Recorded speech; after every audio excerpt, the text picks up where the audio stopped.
Avui és dia de mercat i això vol dir poder comprar directament als productors. A l'estat francès, un 23% de la producció agrícola es ven al circuit curt. La meitat de la producció que es ven al circuit curt prové d'explotacions ecològiques, un 53%. Els productes estrella del circuit curt són la mel, les olives, la fruita i la verdura.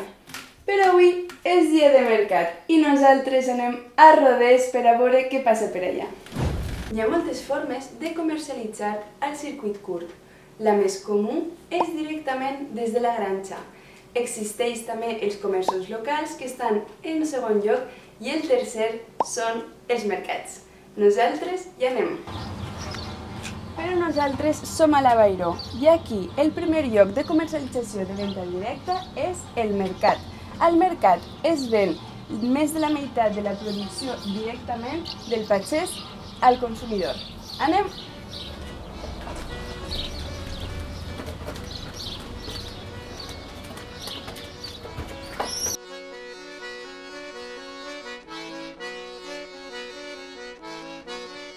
Segons les enquestes de l'INRAE, Institut Nacional de Recerca en Alimentació i Medi Ambient, al 2010 el 20% de les explotacions franceses es comercialitzaven al circuit curt.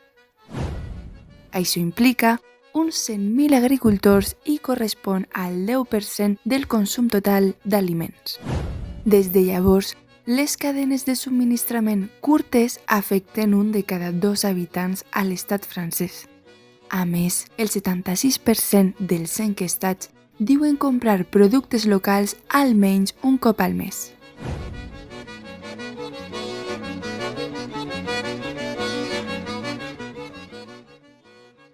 Després d'haver fet el mercat, vaig fins a Saint-Sauveur-de-Larzac per a parlar amb Christian Roquirol, un pagès que als anys 80 va decidir recuperar la pràctica de la venda directa que s'havia extingit completament els darrers anys. Ell ens explica els motius i la importància d'aquesta recuperació.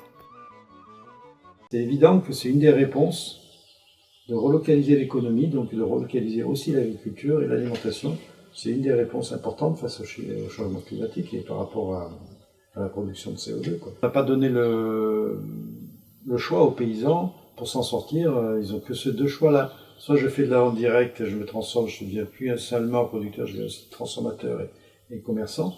C'est quand même 3 métiers qu'il faut acquérir, c'est pas évident, tout le monde n'aime pas ça. Soit je m'agrandis parce que je vends mes produits de moins en moins cher par rapport à mes charges, donc il faut que je produise plus. Et c'est la course en avant. Et c'est la chute assurée au bout, mais bon, ça peut marcher quelques années comme ça. Ils courent toujours après le temps parce qu'ils ont de plus en plus de surface. Même s'ils ont des engins de plus en plus gros, il faut quand même y passer du temps. Et ils s'abîment la santé avec les produits. Ils sont toujours fatigués. Quand ils ont des animaux, ils n'arrivent pas à les soigner comme il faut. Et puis ils n'ont même plus le temps d'être proche d'eux. Ça devient l'usage industriel. Ils ne sont pas heureux, quoi. Alors qu'un petit paysan qui a quelques bêtes et qui fait de maraîchage, qui voit ses consommateurs, qui voit des collègues quand il travaille et tout, ben je ne dis pas qu'il n'a pas eu de travail, c'est toujours trop de travail. Mais quand même, il a un sens à sa vie. Et c'est autre chose quoi, que de dire il faut que je fasse le lait qui me coûtera le moins cher possible pour gagner à peine le SMIC par la fin du mois, quoi, avec 70 heures de boulot par semaine. Tu vois, on est vraiment là-dedans, quoi. Et c'est criminel, on dit que la FNSEA, ils sont criminels de continuer à pousser les gens dans ce système. Moi, quand j'ai commencé en 80 à vouloir faire de la vente directe, c'est parce que j'en mettais en question le système. J'avais 80, j'avais 25 ans, quoi. Et avec les collègues qui étaient tous de mon âge, entre 20 et 30 ans, quoi. On n'en pouvait plus dans ce système et on sentait bien qu'on allait dans le mur. Donc on a trouvé des... Moi j'avais 150 brebis à viande, 180 maximum. La plupart des voisins qui faisaient de l'agneau pour l'industrie, enfin pour l'industrie, pour le marché, quoi. Même s'ils les faisaient bien, ils avaient 400 brebis minimum pour arriver à s'en sortir. Donc évidemment, le temps que moi je passais à la vente directe, eux ils le passaient en plus aussi sur leur troupeau parce qu'ils avaient plus de bêtes, donc plus de soins, plus de travaux des champs pour les nourrir, plus de terre à cultiver, plus de clôtures à faire pour les retenir, etc. La fuite en avant, quoi. Et c'était plus c'était pas forcément pour moi une analyse politique au départ.